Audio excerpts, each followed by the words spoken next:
Hello, everybody, and welcome to.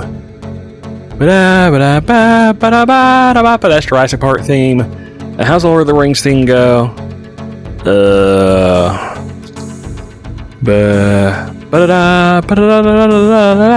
That's Fox.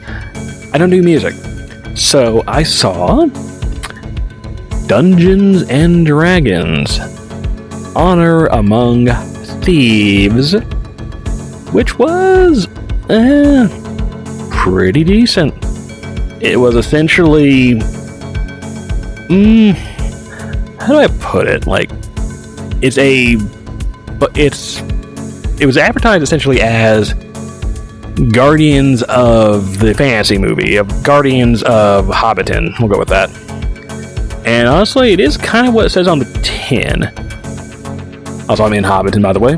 Like, there's some cool vistas and tree and green stuff. I smell bare hobbit feet. Don't ask me how I know that smell. Oh, here we are. There's Bilbo's little shack in the woods.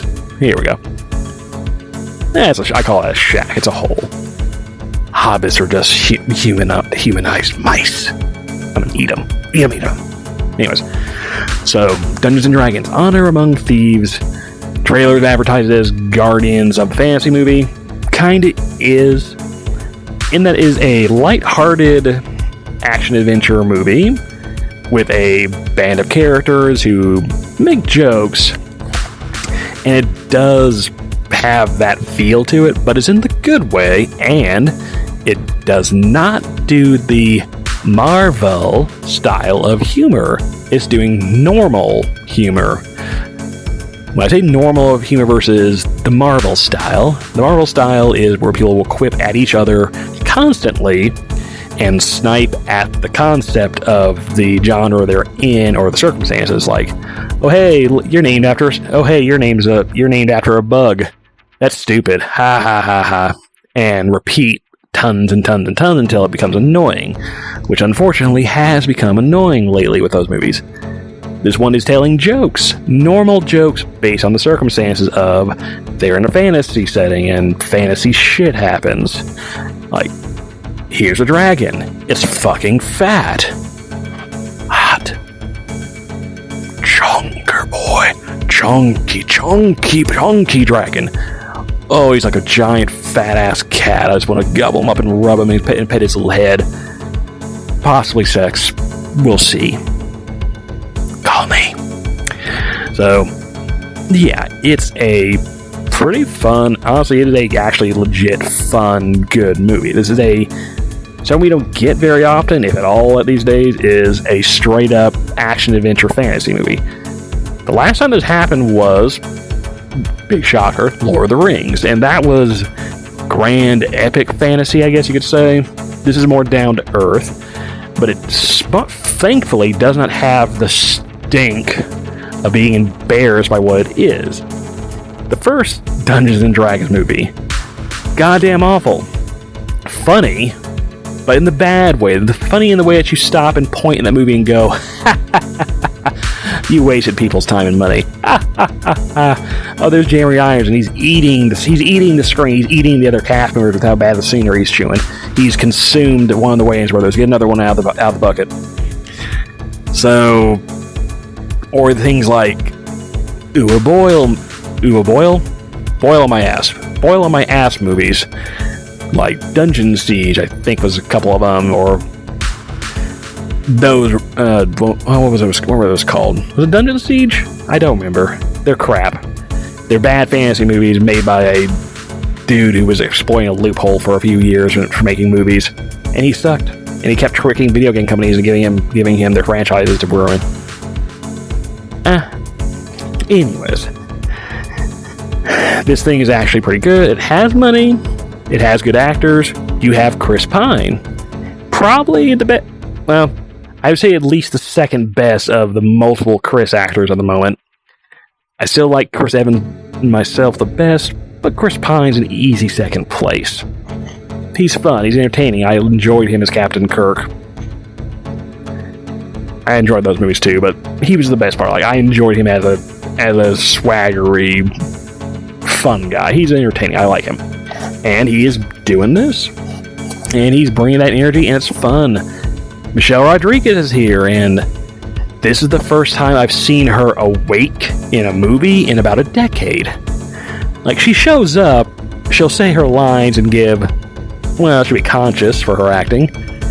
But this time she's awake. She's acting. She's having a good time. She's appears to have been awake, to have been not slept through the entire film. Holy shit. You got her to actually wake up. You've cured her narcolepsy of acting. Good damn job. You've got Justice Smith, who mostly is known for screaming at things when they happen. Like, he's in Detective Pikachu and he goes, it's Ryan Reynolds' Pikachu. And he's in a couple of Jurassic World movies, and he's like, it's a dinosaur, I'm really annoying in these, And he's done other stuff, I'm sure, and he probably screams in those too and goes, reasons. He's fine in this. He's playing the wizard, he's the butt monkey. It's okay. He has an arc. It's not like nasty butt monkey. It's like normal, okay. You have the girl, what was her name? Beth? I think it was Beth. From It. She's playing the druid. And she's awesome. Druids are cool. And not just because they turn into animals. Actually, it is because of that. Druids are busted in D&D, and this movie actually takes that into account, and she is busted. She breaks this movie over her knee, and she turns into an owlbear and rips the shit apart. It's kind of great.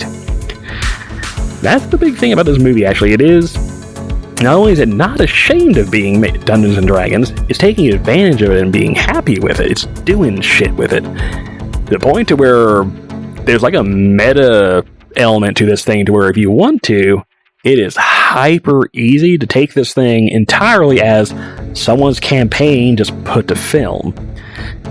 And you can literally see, and when you do that, you can see the structure of a group of people playing Dungeons & Dragons and having a good time doing it and just being themselves and being really fun and being entertaining.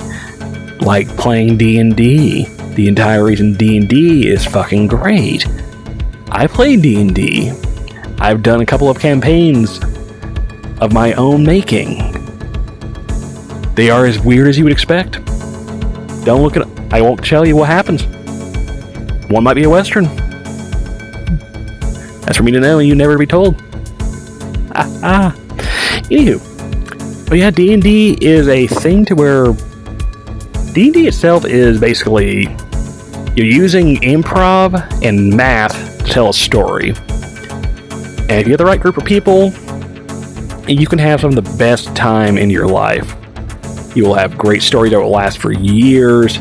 You will enhance friendships. It's fucking good. There's a reason people have been playing this game since the 80s, and it's actually at this point had a massive resurgence and is probably more popular than it's ever been, actually. Despite Wizards of the Coast, trying their best to cut off their foot a couple of months ago.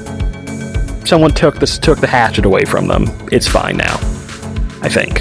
I'm not going to pay attention particularly. I usually play Pathfinder, usually for the system. Anyways, again, the movie is not ashamed of what it is. It takes advantage of it. And yeah, you can kind of see the meta-ness of this is a campaign. Like, you can tell when someone has great rolls. You can tell when they get a fucking 1. There's a part where Chris Pine dodges debris effortlessly and then immediately gets his leg caught in a rope and dragged across the scene. I can see the rolls. There's a part where a character comes in that you could very easily decide, hey, that's the DMs decide to drop themselves into the campaign and help the party. On one hand, kind of a weird structural decision for your normal plot for a movie. Other hand, on the meta side, that makes perfect sense. Like, really makes perfect sense. I kind of love them doing that, honestly. It's cool. It's good. Yeah, it's fun. There are good bits. The characters are well developed. They're entertaining. We actually take the time to develop them. They have plot. They have backstory. They have plots. Most of them, unfortunately, are Druid doesn't get that much to do, although you could honestly say, like, hey, maybe that player is someone who doesn't roleplay that heavily, which is fine. Again, if that is the case, it's kind of a narrative issue, plot structure-wise, but it's a very minor quibble. She gets to rule all the action scenes, and she helps the plot move along a lot. So I'm perfectly fine with that. As far as, this is Dungeons & Dragons, it has the official branding and names and all that stuff, so all the shit that Hasbro owns is in here. I would say there's 70 to 80% of the entire bestiary turns up in here. We got dragonborns, we got bird people, we got cat people, we got blade beaks, we got fucking intellect devourers from the first edition. You're kidding me. We are using the brains with legs. Fucking good. I am going to deduct a point because no kobolds show up. And there's a dragon, there's no kobolds. Aww. What? Oh, save. Bad. Always have kobolds. Everything is improved with kobolds. Trust me. Everything. My campaign may even heavily involve kobolds. Anyways.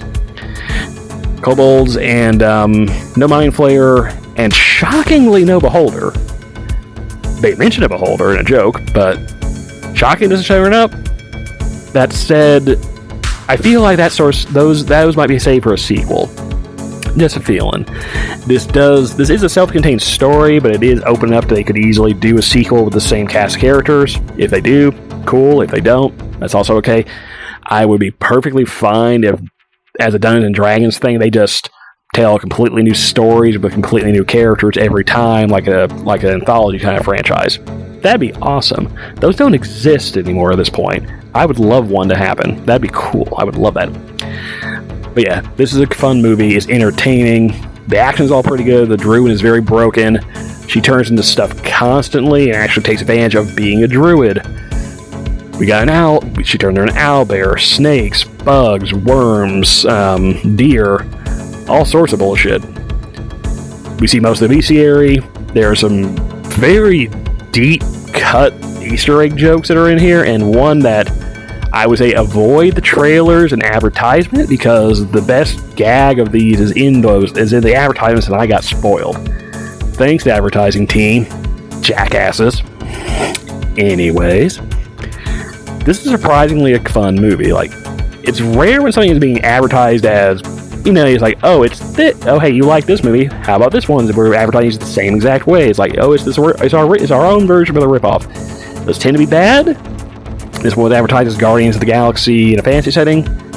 This is exactly what it says on the tin, in the good way that it actually is a good movie. It's good, it's entertaining, and it is actually different enough from Guardians, where it's clearly aping, but it's different enough to where you're not going to really notice. This is a good movie. I'm happy. I got to see some cool shit. I got to see some hot shit. I laughed.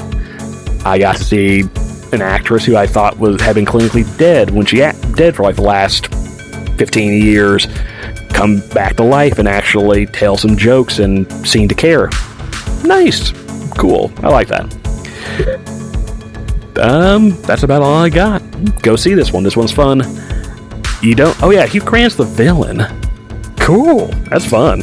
He's always been a fun, smarmy asshole kind of guy, but you don't usually see him playing the smarmy asshole on purpose. He's an asshole in context.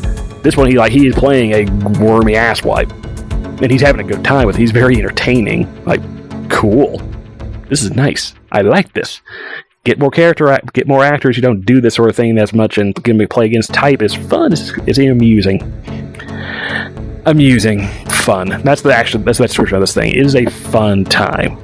It's actually one of the better movies I've seen this entire year so far too. So, cool. I wasn't expecting this to be very much of anything, and hey, I had a good time with it. I won another one. I won more of these. And next time I play as a character, as a character in a D&D campaign, I'm going druid, baby. Yeah!